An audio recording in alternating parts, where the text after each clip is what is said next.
हे दोस्तों नमस्कार। एक बार फिर से स्वागत है आपके अपने YouTube चैनल देव जी के ट्रिक्स में। तो दोस्तों ने यहाँ पर डेली की तरह जो कि रात को 8:45 में ये क्लास स्टार्ट हो जाती है जो कि हिंदी की है। गुड इवनिंग सभी को, गुड इवनिंग सभी को, गुड इवनिंग सभी को, राम राम भाई, राम राम। चलिए आवाज मिल पा रही है सभी को? चलिए लाइक शेयर भाई कर दीजिए, फिर हम लोग क्लास की स्टार्ट करते हैं बेहतरीन तरीके से।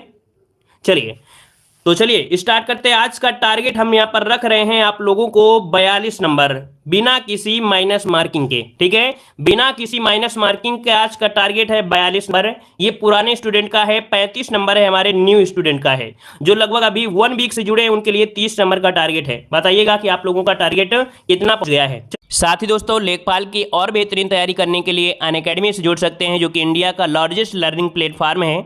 लिंक हमने डिस्क्रिप्शन बॉक्स में प्रोवाइड करा दिया है। इस ऐप को डाउनलोड करने के लिए सिंपल सा तरीका है कि प्ले स्टोर से आप लोग अनअकैडमी का लर्निंग ऐप या हमारे लिंक से क्लिक करके भी डाउनलोड कर सकते हैं। गेट स्टार्ट करेंगे और मोबाइल नंबर डालेंगे, उसमें OTP आएगा। OTP के बाद अपने गोल पे पहुंच सकते हैं, अपनी कैटेगरी में पहुंच सकते हैं जहां पर आपको फ्री टेस्ट सीरीज भी दी जाती हैं। साथ में आपको प्लस कोर्स लेना है तो प्लस कोर्स भी आप लोग ले सकते हैं। आप लेखपाल की या वीडियो एग्जाम या पुलिस एग्जाम की तैयारी कर रहे हैं तो आप जुड़ सकते हैं। और अगर आप कोई कोर्स लेते हैं तो उसमें से बहुत ही आपके फ़ायदे हैं। फ़ायदे क्या हैं यहाँ पर देख सकते हैं कि जो भी आपकी लाइव क्लासें होती हैं उसमें अगर आपको डाउट होता है तो स्पेशल क्लास चलाई जाती है डाउट क्लियर करने के लिए। जितना भी पढ़ाया जाता है वो आपका PDF फॉर्मेट में आपको दिया भी जाता है। अनलिमिटेड क्विज भी आप लोग लगा सकते हैं। तो काफ़ी अच्छे फीचर के साथ आप लोग अनअकैडमी से जुड़िए, बेहतरीन तैयारी करिए। यहाँ पर देख सकते हैं अगर आप लोग लेखपाल की तैयारी कर रहे हैं तो यहाँ पर देखिए 3 मंथ 6 मंथ 12 मंथ के कोर्स अवेलेबल हैं जो कि मात्र आपको 1000 में है। और 1000 बहुत ज़्यादा नहीं होते हैं। और टीचर जो आपको कम से कम आपको 10 से 15 टीचर आपको कवर कराएंगे, जिससे आपको पसंद आता है उससे आप लोग पढ़ सकते हैं। हमने बता दिया है कि 10% का डिस्काउंट लेने के लिए आप लोग देव ट्रिक्स 10 का यूज जरूर करिएगा। कोई भी टेस्ट देने जाते हैं, फ्री टेस्ट लगाते हैं तो उसमें भी आप लोग देव ट्रिक्स 10 का यूज करेंगे तो फ्री टेस्ट आप लोग लगा सकते हैं। और अगर आप लोग यहाँ पर यूपी पुलिस की तैयारी कर रहे हैं तो यहाँ पर भी कोर्स अवेलेबल है जो कि 10% डिस्काउंट लेने के लिए देव ट्रिक्स 10 का यूज जरूर करिएगा। और अगर आप लोग वीडियो एग्जाम की तैयारी कर रहे हैं तो भी आप लोग अनअकैडमी से जुड़ सकते हैं। और यहाँ पर 1 मंथ का, 3 मंथ का, 6 मंथ का कोर्स ले सकते हैं। और हमने बता दिया है कि 10% का डिस्काउंट लेने के लिए आप लोग देव ट्रिक्स 10 का यूज जरूर करिएगा।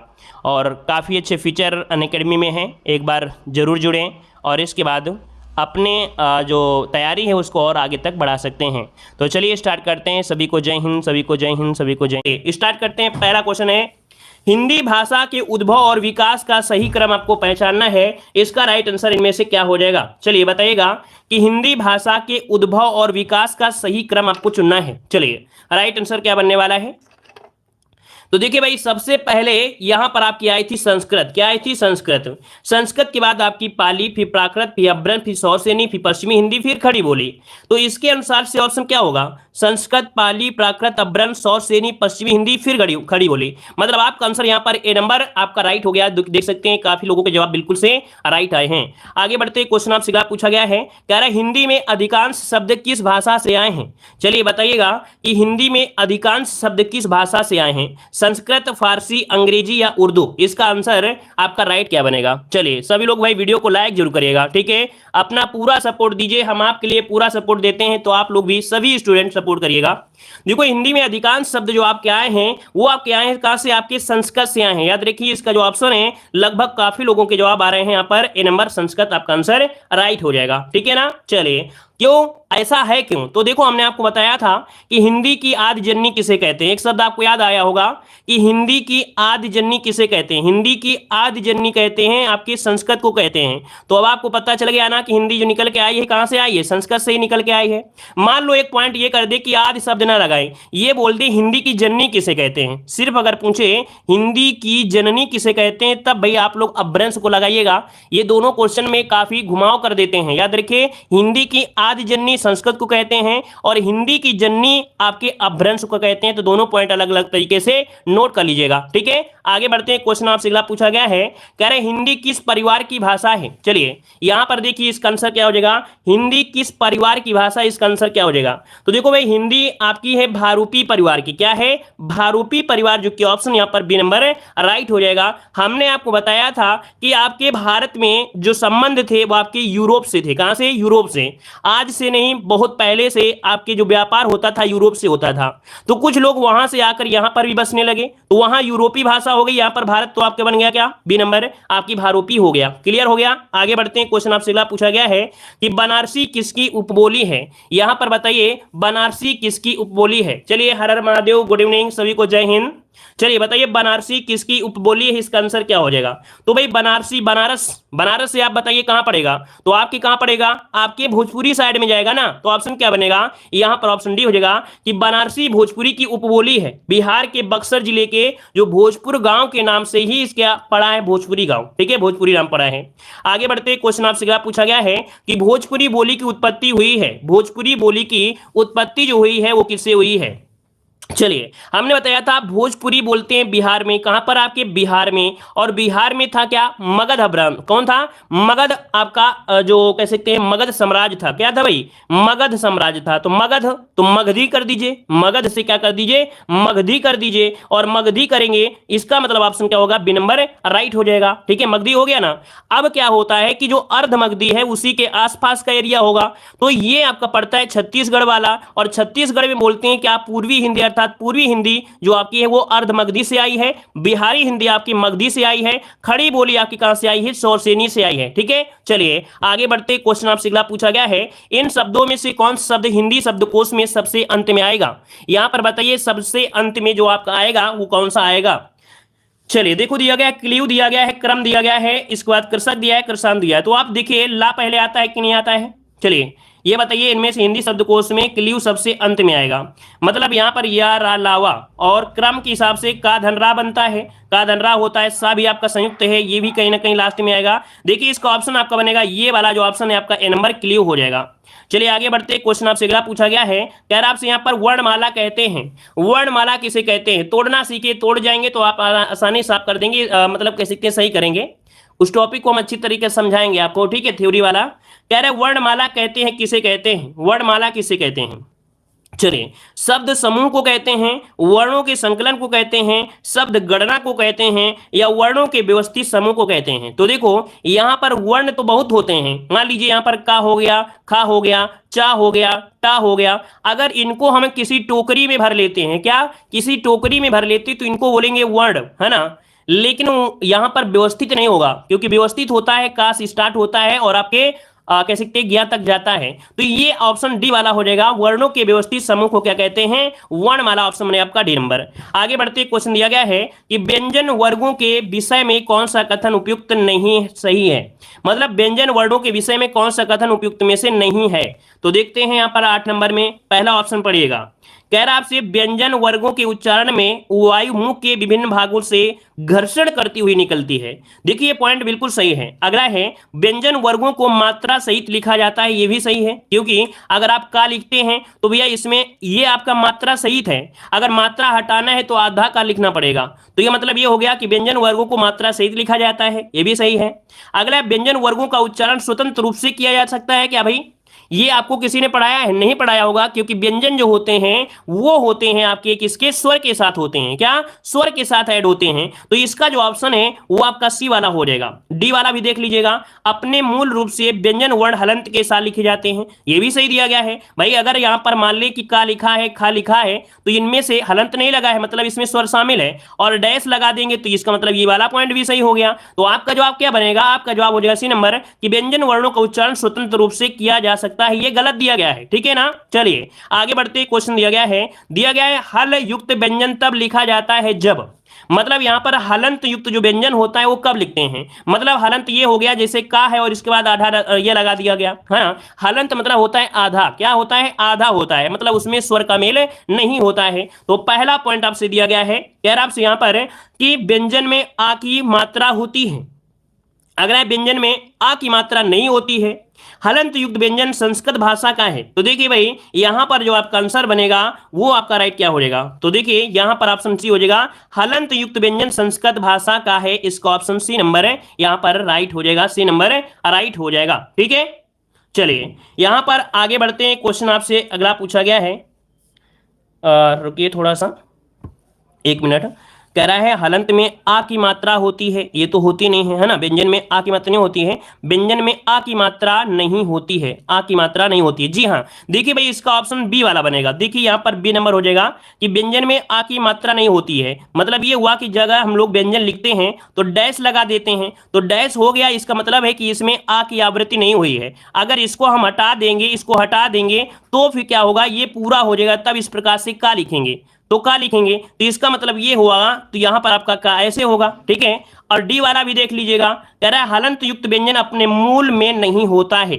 हलंत युक्त व्यंजन अपने मूल में नहीं होता है, तो हलंत युक्त कौन होता है, यही तो होता है। तो हलंत युक्त व्यंजन अपने मूल में नहीं होता है। देखिए इसका ऑप्शन जो होगा वो बी वाला ही होगा। कौन सा होगा भाई, यहां पर ऑप्शन जो बनेगा वो आपका बी वाला हो जाएगा, ठीक है। यहां पर देखो लिखा है हलंत युक्त व्यंजन तब लिखा जाता है जब जब उसमें आ की मात्रा नहीं होती। भाई सिंपल दिया है, इसमें कोई घुमाने वाला बात ही नहीं है। कह रहा है हलंत युक्त व्यंजन तब लिखते हैं जब आ की मात्रा नहीं होती है। अभी भी नहीं समझ में आया? समझ में आया? किसी के नहीं समझ में आया पहले ही सब बता दीजिए। हलंत युक्त व्यंजन तब लिखा जाता है जब आ की मात्रा नहीं होती है। देखो हम आपको फिर से बताते हैं, का दिया गया है यहां पर, ये का दिया गया है। कह रहा है हलंत युक्त व्यंजन तब लिखा जाता है, कब लिखा जाता है, जब आ की मात्रा नहीं होती। इसमें आ की मात्रा है क्या भाई, इसमें आ की मात्रा है क्या ना, यहां पर नहीं है ना। जब का में आधा लगाए हैं तभी तो आपका आ नहीं है ना, तो ऑप्शन बी आपका हो जाएगा। समझ में आ गया होगा। चलिए भाई, हम भी कंफ्यूज होने वाले थे, आप लोग सब लोग दूसरा जवाब दे रहे थे तो हम भी सोच रहे थे कि हम गलत बता रहे हैं। आगे बढ़ते हैं, क्वेश्चन दिया गया है, कह रहा है पक्षी में कितने व्यंजन हैं। चलिए पक्षी में कितने व्यंजन वर्ण हैं, 10 को ऑप्शन दीजिएगा। क्वेश्चन आपसे अगला पूछा गया है, कह रहा है एकल शब्द का तद्भव शब्द क्या होता है। चलिए एकल शब्द का तद्भव बताना है। आज का हमने टारगेट दे दिया भाई, 42 नंबर आज का टारगेट है, बिना किसी माइनस मार्किंग के, ठीक है ना। और जो हमारे लगभग 1 महीना से जुड़े हुए बच्चे हैं उनको 35 नंबर दिया है टारगेट है, जो बिल्कुल नए जुड़े हैं उनको 30 नंबर आज का टारगेट है, याद रखिएगा, ठीक है। चलिए यहां पर एकल शब्द का तद्भव होता है अकेला, जो कि ऑप्शन बनेगा आपका सी नंबर राइट बन जाएगा। आगे बढ़ते हैं, क्वेश्चन आपसे अगला पूछा गया है, कह रहा है कैवर्त शब्द का तद्भव रूप क्या होता है। कैवर्त का तद्भव पूछा गया है। कैवर्त का तद्भव क्या होता है, मल्लाह नहीं होता है, याद रखिए केवट कहते हैं। क्या कहते हैं, केवट।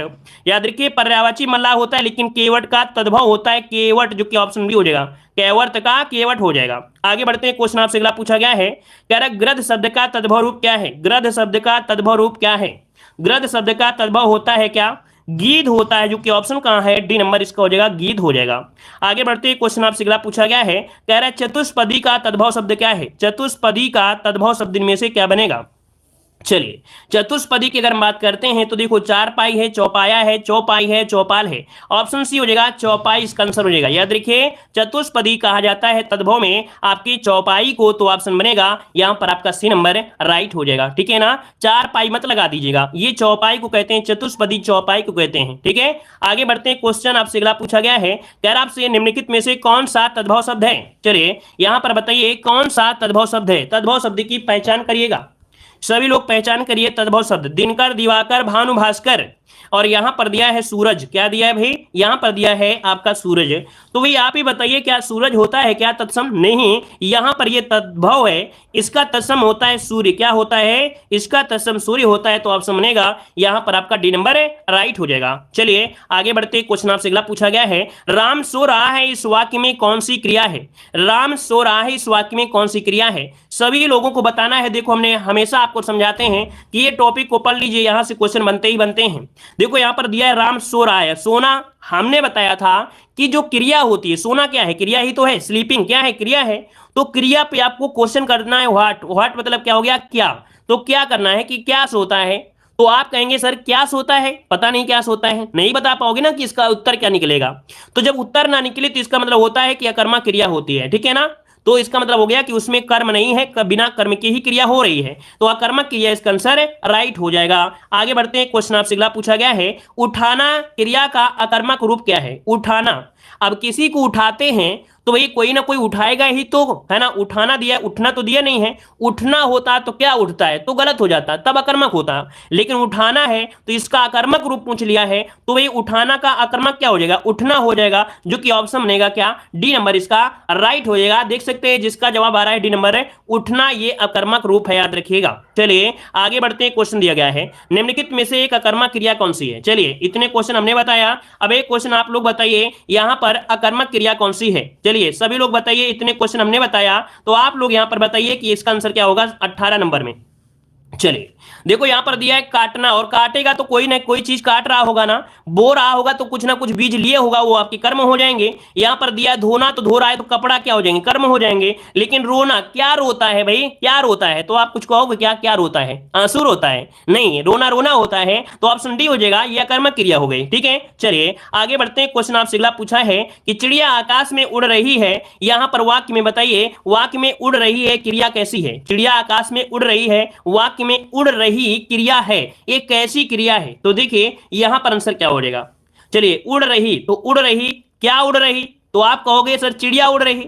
हम आपसे पूछे क्या उड़ रहे, तो आप कहोगे सर चिड़िया उड़ रही, तो चिड़िया तो यहां पर करता है, चिड़िया क्या है आपकी करता है, आकाश का तो नाम आया ही नहीं है, आकाश तो आया नहीं है, मतलब यहां पर हो जाएगा आपका डी नंबर अकर्मक क्रिया, इसका हो जाएगा अकर्मक क्रिया। ठीक है ना, मतलब कर्ता पर फोकस नहीं होना चाहिए, कर्म पर फोकस होता है, तब आपकी सकर्मक होती है। समझ में आ गया। आगे बढ़ते, क्वेश्चन आपसे अगला पूछा है, निम्नलिखित वाक्यों में से अकर्मक क्रियार्थक वाक्य कौन सा है। चलिए इसका जवाब अगर आप लोग यहां पर दे देंगे तो समझेंगे कि आप लोग अकर्मक और सकर्मक के बारे में थोड़ा बहुत जानकारी आपको यहां पर मिल गई आज की क्लास में। देखो कह रहा है अकर्मक क्रियार्थक को आपको बताना है, कह रहा है बूंद बूंद से घड़ा भरता है, इस टब को पानी से भर दो, माँ बेटे को खाना खिला रही है ना, चाचा जी ने मुझे पत्र लिखा, तो देखो पत्र यहां पर कर्म है, खाना कर्म है, टब को यहां पर देखो कर्म है, तो यहां पर बूंद बूंद जो दिया गया है, बूंद बूंद जो दिया है ये क्या है, अकर्मक क्रिया है, इसका मतलब ऑप्शन क्या बनेगा, ए नंबर आपका राइट हो जाएगा। ठीक है भाई, सभी लोग वीडियो को लाइक जरूर करिएगा भाई, थोड़ा भी अगर आपको ज्ञान होता है,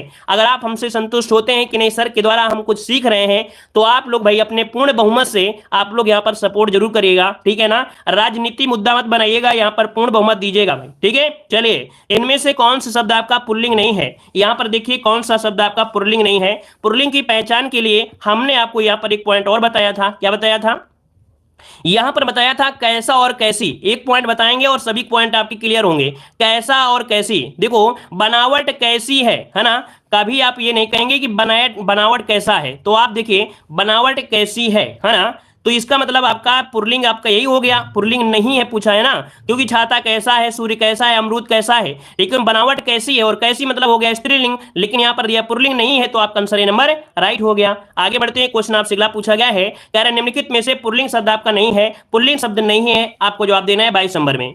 देखो दिया गया है आपसे रत्न, रत्न, मोती, नकल, बचपन, तो देखिए आपका जवाब क्या हो सकता है। चलिए पुल्लिंग शब्द आपका नहीं है, तो भाई नकल कैसी है, क्या होता है, नकल कैसा होता है, नकल कैसी होती है, तो आप कहते हैं सर नकल कैसी है, इसका मतलब ये स्त्रीलिंग है, ऑप्शन बनेगा सी नंबर। आगे बढ़ते हैं, क्वेश्चन मोती मत लगाइएगा, ये मोती को हम बोलते हैं रत्न बोलते हैं, याद रखिए रत्न मतलब पन्ना है ना, तो इसका ऑप्शन सी लगाना है, ये आपके पुल्लिंग होते हैं, याद रखिए रत्न हो गया, मोती हो गया, ये आपके पुल्लिंग में जाते हैं, याद रखिएगा, स्त्रीलिंग मत लगाइएगा।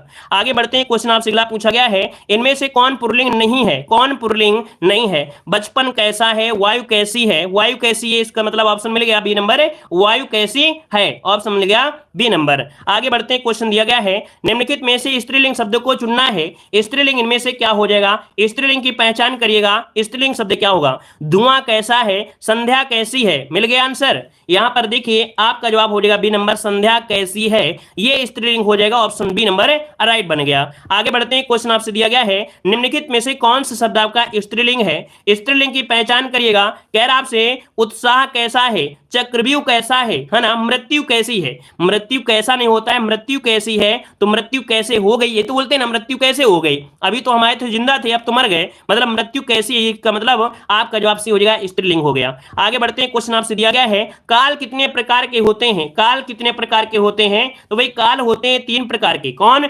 वर्तमान, भूतकाल और आपका भविष्यकाल, ऑप्शन बनेगा आपका बी नंबर। आगे बढ़ते हैं, क्वेश्चन दिया है, काल का भेद कौन सा नहीं है, वर्तमान काल होता है, भूतकाल होता है, भविष्य होता है, लेकिन आपातकाल थोड़ा होता है, आपातकाल थोड़ा आ गया कि यहां पर आपातकाल आ गया हो है ना, राष्ट्रपति का काम नहीं है, यहां पर आंसर आपका बी नंबर हो जाएगा। आगे बढ़ते हैं, क्वेश्चन दिया गया है, कह रहा काल के बारे में असत कथन आपको बताना है। चलिए फिर से देखिए 28 वाले में क्या आंसर आपका हो सकता है। चलिए पहला पॉइंट कह रहा आपसे, यहां पर देखिए पहला पॉइंट कह रहा आपसे, कह रहा है क्रिया के जिस रूप से कार्य के संपन्न होने का समय का बोध हो उसे काल कहते हैं, ये सही दिया गया है। क्रिया के जिस रूप से यह पता चलता है कि कोई कार्य किसी निश्चित समय पर संपन्न हुआ है, भूतकाल कहते हैं। क्रिया के जिस रूप से यह पता चलता है कि कोई कार्य निश्चित समय में संपन्न हो रहा है उसे वर्तमान काल कहते हैं। अगला है काल के 4 भेद होते हैं। भाई 4 भेद हमने तो नहीं बताया है, हमने आपको 3 ही बताया है, तो ऑप्शन डी नंबर आपका गलत हो गया। ठीक है ना। चलिए, ऐसी स्थिति में चारों ऑप्शन पढ़ना पड़ता है। अगला क्वेश्चन दीजिएगा। क्वेश्चन आपसे कह रहा है कि क्रिया के उस रूपांतर को क्या कहते हैं जिससे उसके कार्य व्यापार के समय और उसकी पूर्ण अथवा अपूर्ण अवस्था का बोध होता है।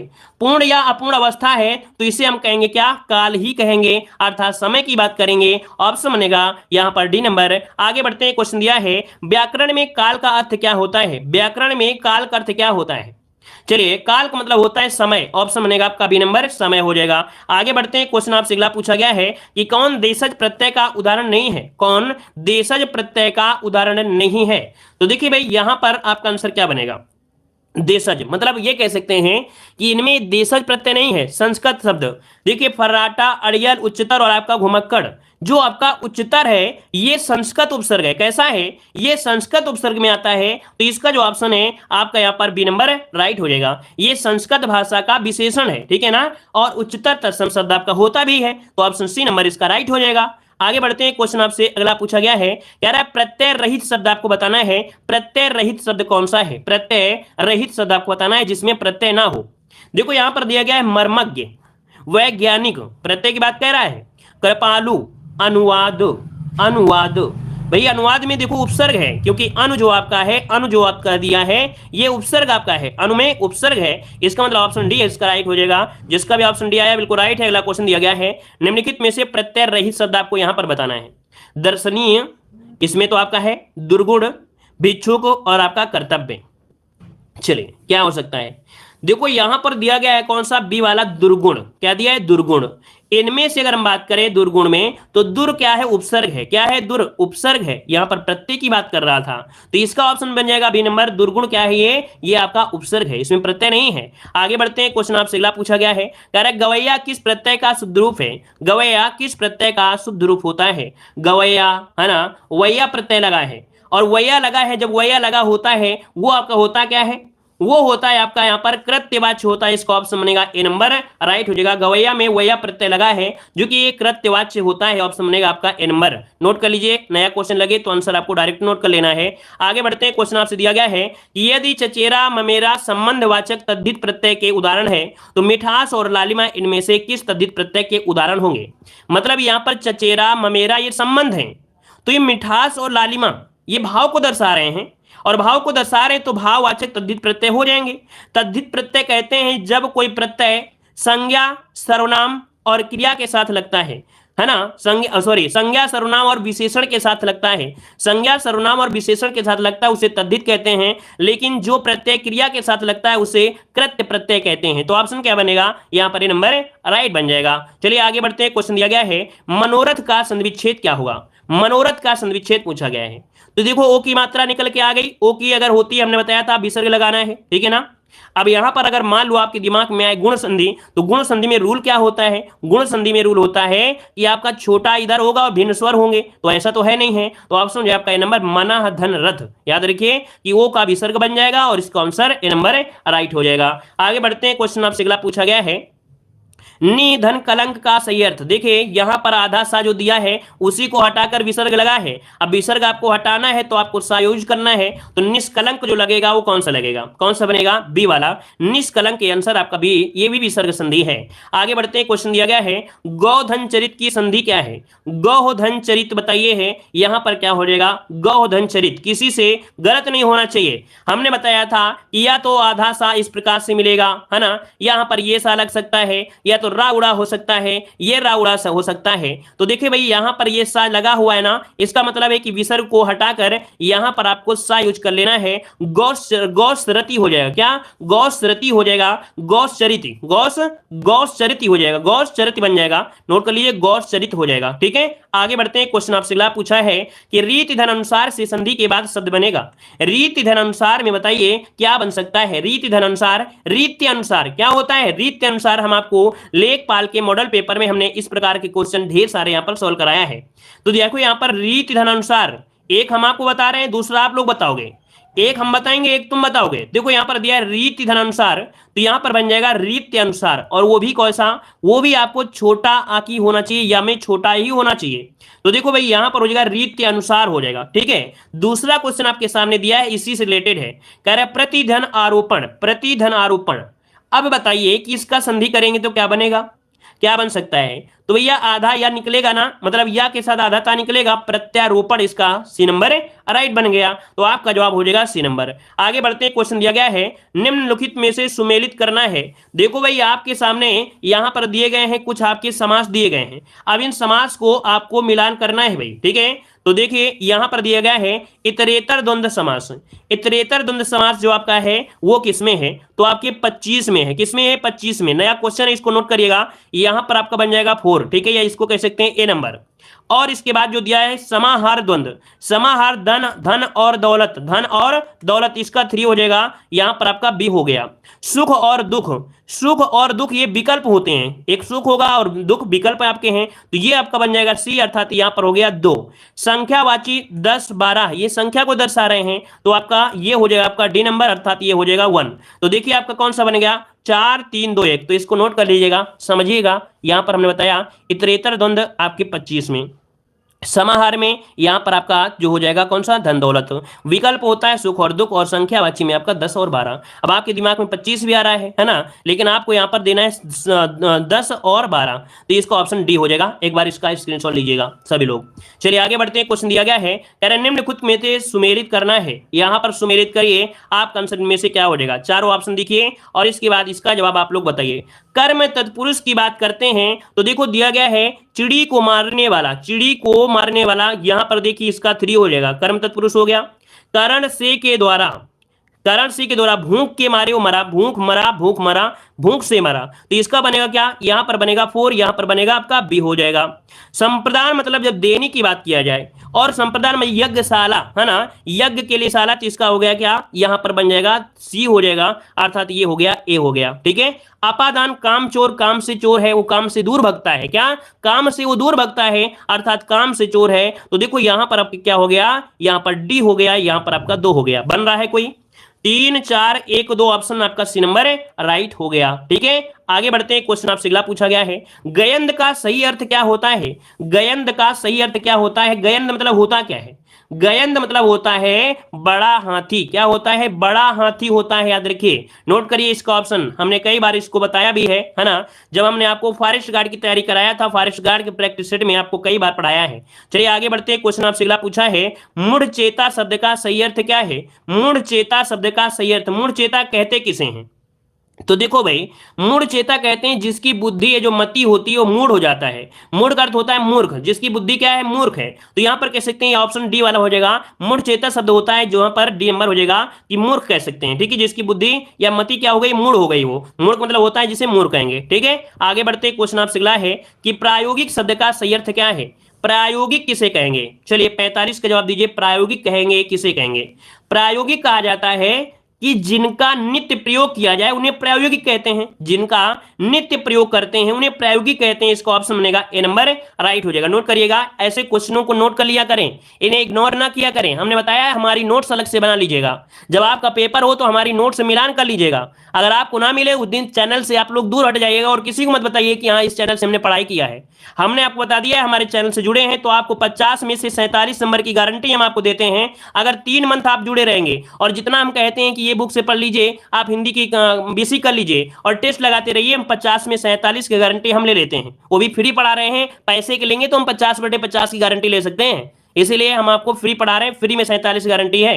अपनी पीडीएफ जो हमारी ऐप में पड़ी उनकी पूरी की पूरी गारंटी ले लेते हैं, ठीक है। चलिए आगे बढ़ते हैं, क्वेश्चन आपसे अगला पूछा है, समरूपी शब्द कृपण और कृपाण का सही अर्थ क्या होता है। ये बताइए कृपण किसे कहते हैं, कृपण किसे कहते हैं। कृपण कहा जाता है, कृपण कहा जाता है किसे, कृपण कहते हैं कंजूस जो होता है, किसे, जो कंजूस होता है। कृपाण होता है जो तलवार होता है। तो ऑप्शन क्या बनेगा, यहां पर आंसर आपका बनेगा बी नंबर आपका राइट हो जाएगा, ठीक है। आगे बढ़ते हैं, क्वेश्चन आपसे अगला पूछा गया है, अच्छा 50/50 हमने नहीं बढ़ाया है। आरओ वाले जितने स्टूडेंट हैं जिन लोगों ने पेपर दिया हो वो बता दें ईमानदारी से कि क्या हमने 60/60 हमने नहीं फंसाया है पेपर में, वो भी आपके 15 दिन के प्रैक्टिस सेट में आरओ वालों के। यहाँ पर जो लोग यूपी टेट का इस बार पेपर दिए वो लोग बता दें कि 30/30 हमने नहीं फंसाया है, वो भी आपको बता दीजिए।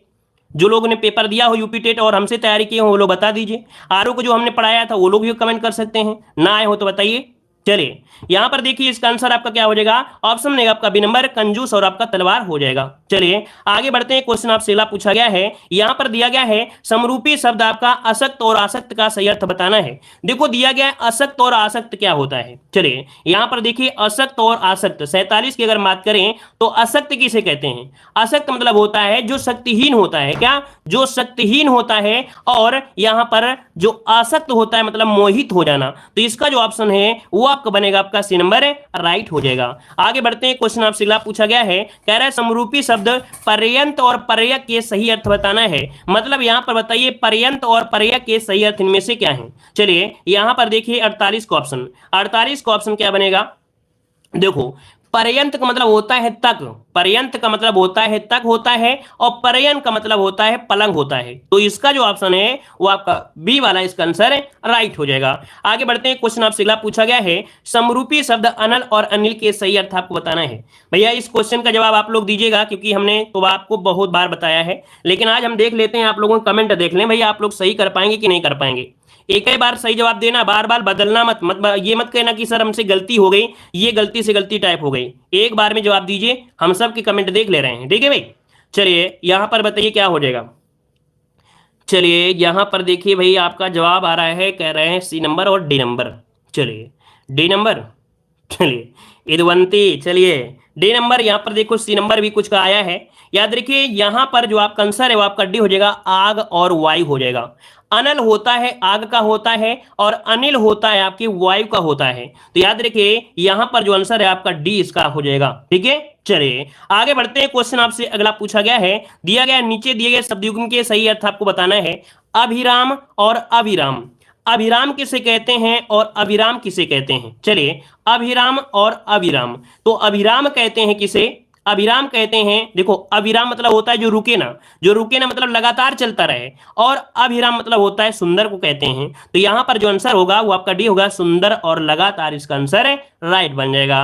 तो भैया आज का हमने टारगेट दिया था आप लोगों को यहां पर 42 नंबर जितने हमारे पुराने सिरनी हैं, और लगभग 2 महीने से जो लोग जुड़े थे उनको टारगेट दिया था हमने 35 नंबर बिना माइनस मार्किंग का आज टेस्ट था, और जो हमसे न्यू बिल्कुल जुड़े हुए हैं उनको दिया था हमने 30 नंबर। अब आप बताइए कि कितने लोगों ने इस टारगेट को गोल किया है, कितने लोगों ने इस टारगेट को गोल किया है, तो आप लोग जरूर कमेंट बॉक्स में। चलिए सब लोग लाइक कर दीजिए, और इसके बाद आज क्लास यहीं रखते हैं। गुड नाइट सभी को, जय हिंद, टेक केयर, शुभ रात्रि सभी को, राम राम।